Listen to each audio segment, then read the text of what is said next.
Companies to bring many different aspects of regenerative medicine forward.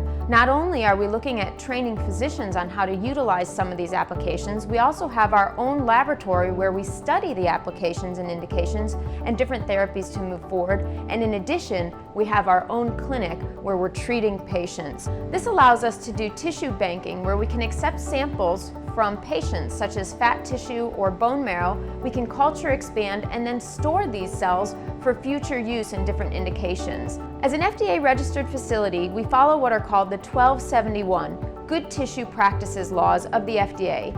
This allows us to ensure that we are offering the highest quality product to patients by following the FDA's strictest guidelines and rules.